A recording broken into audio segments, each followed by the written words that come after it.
Hi, I'm Sarah. I'm from Dynamic Boards, and today I'm speaking with Patricia and Sabah from Birmingham and Solihull Women's Aid. To start us off, Patricia, do you want to tell us a little bit about what the organisation does? Yeah, thank you.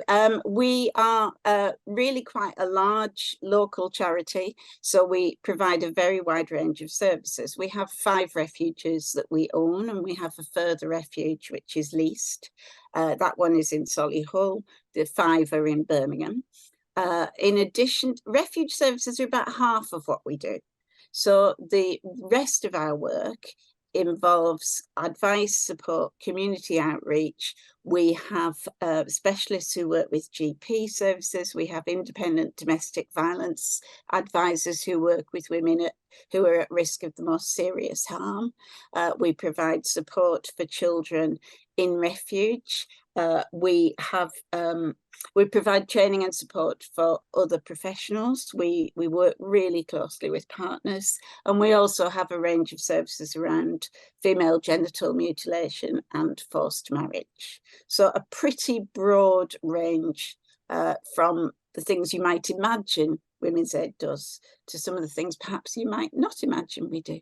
Yeah, and I know some of the stats are that you've supported over 5,000 women last year and over 7,000 children. That's incredible. I know you've got 177 employees, an annual budget of 7 million. So Sabah, do you want to tell us a little bit about the board that governs this? I know you're incorporated both as a company and as a charity. Do you want to tell us a bit about what that board looks like?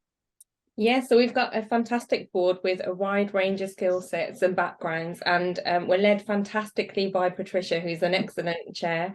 And I think that accounts for a lot when being on a board, to be led under the right leadership. But essentially, we come together as a board 4 times a year to talk about what's happening in the organisation, and we're reviewing things from a strategic perspective. But we've also got committees that are working on different elements as well. So specifically here, we're talking about the Finance and Audit Committee, which is one that I also sit on. And it's great to be able to, we've got fantastic finance skills within the organisation. So as a board, we can work with those finance skills and oversee how things are running. And a lot of effective challenge, collaborative challenge. It's a supportive space, but essentially we're reviewing how the organisation is being run and that we're working to achieve the strategic objectives that have been set out. That's really helpful, Sabah. And I know some people, when they think of finance and think of charities, they think, oh goodness, I'm going to be the treasurer and I'm going to be the one effectively doing all the finances for this organisation. And just to give a sense of, there's a part-time head of finance who works 3 days a week and a full-time finance manager in the organisation. So we are really looking for this person to come on board, or 2 people to come on board and support that finance from a non-executive perspective rather than executive one. The board are looking to recruit 2 people onto the board with finance skills, one of which would become the treasurer. So Patricia, do you want to give a sense of kind of what that role might entail? Yes, I mean, the treasurer basically has the overview of the finances, and she chairs the Finance and Audit Committee and works closely with the head of finance and the finance manager. As Sarah's already indicated, the work is done by the staff in the organisation. We have a very good finance team, but the organisation has grown significantly in recent years. We have a more complex organisation than we did, and we want to ensure that our board is able to exercise effective oversight. So the treasurer plays a key role in that. I think it's also worth saying that for both of these trustees, as treasurer and as a general trustee, so to speak, it's important to have people who can help the rest of the board understand the big financial issues and give the board assurance, because we're a general group of people. Most of us have got a reasonable grasp of finance, but we need that help from our colleagues. As Sabah said, we're very collegiate, and so we rely on that to some extent. That's very helpful. So you want someone who's a good communicator as well in the sort of articulation of finance and strategy within that. And Sabah, whereabouts do you meet in person as a board, or do you meet on Zoom? Yeah, so for the past few years, just as everyone has been, we've been meeting virtually, having our board meetings virtually. But what we're looking at going forward as well is introducing the face-to-face element back in. So the subcommittees, such as the Finance and Audit Committee, that would remain as a virtual meeting, but then our board meetings, 2 of those in a year, would be face to face. And I think it's fantastic to have the opportunity to come face to face, because that's where we can really build the relationships and get a deeper connection to the organisation. So it's something we've been starting to do, and I've really valued that. So that's what we'll be looking at going forward. How long have you been on the board? Coming up to 3 years now. Oh, brilliant. So kind of through that COVID period, so you probably had you're probably desperate for the face-to-face when you've spent that much time definitely through that period. And that's what's made me appreciate that when we can come face-to-face, there's just so much more in it, and the relationships and the learning and understanding the organisation. So definitely someone who's able to be part of that and fit that into their lifestyle as well. And I understand your board meetings are generally in the evenings. So does that mean most members of the board are doing another job alongside this? Yeah, everyone has their full-time employment or whatever it is that they're doing day to day. And then, yes, we'll come in together in the evenings, tends to be around 5 or 5:30 for a couple of hours. And again, it's spread out throughout the year, and we know in advance when those will be, so we can help avoid any clashes. Yeah, that's very helpful. And I know it's a voluntary role, and they're willing to pay expenses, so someone doesn't necessarily have to live right in Birmingham. They could live somewhere else and particularly because quite a lot of these meetings will be online, you can travel for when those face-to-face meetings are. So let's think about who you're looking for. So the obvious question, you're a women's organisation. Does this person need to be a woman? Yes, she does. We are a organisation that's run by women, for women and their children, and that's very important to us. We understand domestic abuse as violence against women, and we are the leading specialist area. So when we talk about a specialist women's sector, we are talking about by and for services run by women for women. And it's just worth pointing out the most recent report from the Domestic Abuse Commissioner for England did point out that it's by and for services that provide the best service from the point of view of the service users.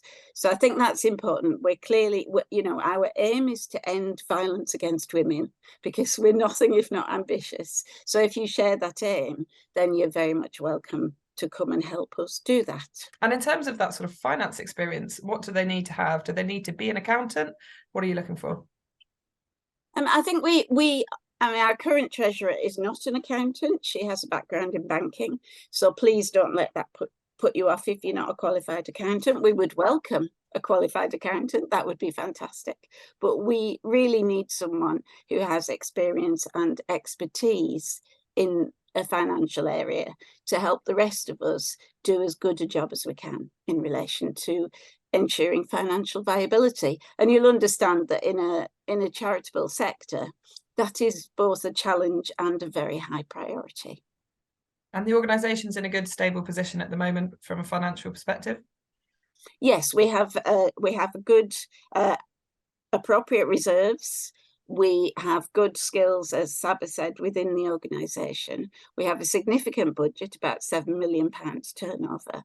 And our duty is to make sure that we exercise prudence as trustees, and we do that, but we're certainly not a hand-to-mouth living on a shoestring kind of organisation. We're very focused on value for money, and we don't have a lot of resources, but we do have the resources that we need to deliver our wide range of services, and we'll always have more if we can get them. Brilliant little plug in there. And do you need prior board experience for either of these roles? Sabah, you say about that one. So I'll just share my journey. So this is the first board that I've sat on, but I did do a program to find out and learn about governance. So having an understanding of governance and what an effective board member is and what the responsibilities are, that was my grounding. But I didn't have prior board experience, and it's been brilliant, as I said, because we're an effective board and an experienced board to come in that, and it's more about having the right attitudes as well. I think the willingness to be there and to ask the questions, and to participate. So an understanding helps, but also the attitude is important as well. And I think perhaps if I can add, we would welcome someone who is interested in joining a board, perhaps hasn't got prior experience, but is open to learning, and we do provide support for that. We've got quite a good track record of supporting and developing new board members, so we're very open to, we want a range of backgrounds and experience. That's how we work. So you don't have to be an experienced non-executive with a whole portfolio of board roles behind you. Though they are welcome too. Although they are very welcome to, and we do have some very experienced non-execs on our board. Brilliant. And so the person that comes on board that takes the treasurer role, they would also be chairing a subcommittee. Is that the Finance and Audit Committee? So do they need to have chair experience or subcommittee chairing experience? I don't think they do, actually. I mean, I think our subcommittees are not, they're not terrifying places. They're pretty straightforward. The task is very doable. I think that committees have, there's a good set of terms of reference to follow. So I would say that if you've not got chairing experience, but you think you would be able to do that, and you're willing to have a go, then we would be open to that. And obviously you see other people chairing around the organisation. And personally, for me, that's how I learn about chairing. I watch what other people do and think, oh, how did they do that? And I really want to give it a go myself. That's brilliant, Patricia. And I know one of your passions is mentoring and supporting people when they step into these new roles. So would you be up for supporting someone if they were taking on that subcommittee chair role for the first time? And what might that support look like? Yes, I would definitely be up for that. I mean, I'm really keen in a kind of separate context from this to encourage more women into governance roles, onto non-exec roles on boards, and I've got some experience of that. And I think I should probably leave it to Sabah to talk about the how, but I certainly would be willing to put the time in to support someone. And I'm reasonably available, I think. Sabah, over to you. Yeah, it's definitely a very supportive environment where we're there to help people within the roles be successful. Patricia does a great job of enabling feedback, so two-way feedback of how is the board doing, but also how are we doing as individuals. And yearly we'll have our one-to-one reviews where we can talk about what's working and what we need to improve on. But specifically for this person coming on to the board, there is that support available from Patricia, but also wider as well, and wider through the subcommittee. So we're able to maybe talk about, yeah, this is how things are done, but also if someone has an idea of doing things differently that would be effective, that's also really welcomed. I know that more than 45% of the women that you support are from Black and minority ethnic backgrounds. So when you look at the mix that you've got on the board at the moment, does that sort of reflect that community that you serve? Do you want to encourage people from any particular background to apply? I think it does reflect the community, but that's the watching brief all the time. We are always wanting to encourage particularly Black, Asian and minority ethnic women to join the board. We're interested in people from women from a whole range of backgrounds, but yes, we want to be sure that our board looks like our organisation, looks like the women who use our services, looks like our city and borough. So we've adopted the race code as well. And we've worked really hard in reviewing how effective the board is according to the race code, but also the organisation, and taken an action plan on how we can work to improve elements part of that. And we've since recruited 3 new board trustees onto the board, and we're really reflecting, just as Patricia said, we're reflecting the board against our service users. So it's something that we've got a keen eye on, and something we're regularly reviewing as well. So if you're interested in these roles, there's 2 roles. You'll be a trustee and a non-executive director on the board of the organisation. One of those people will also be the treasurer and the chair of the Finance and Audit Committee.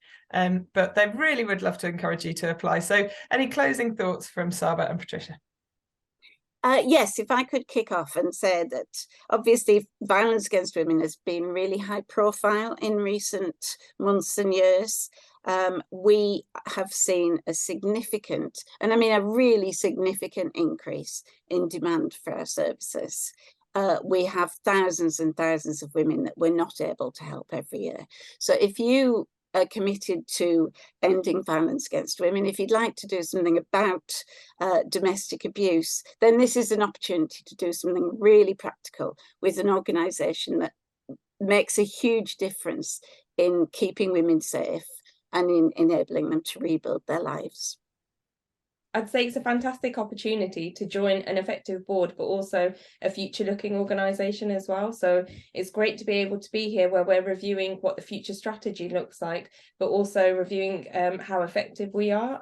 So anyone who's really interested or wants to get to know governance, I mean, I'd say I thought governance was boring before I came, but it's actually really fascinating. So it's very eye-opening. So there's so much behind this, and I think it's great just as a learning opportunity, but also to really make a difference within our community as well.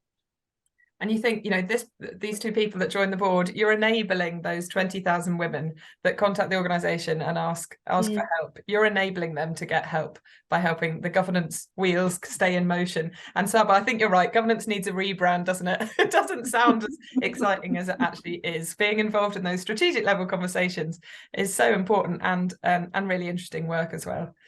So thank you both for your time. And to anyone who's thinking about applying, please click on the link, learn a bit more information, check out the website, have a look at the annual report, things like that. And of course, get in touch with them if you've got any questions.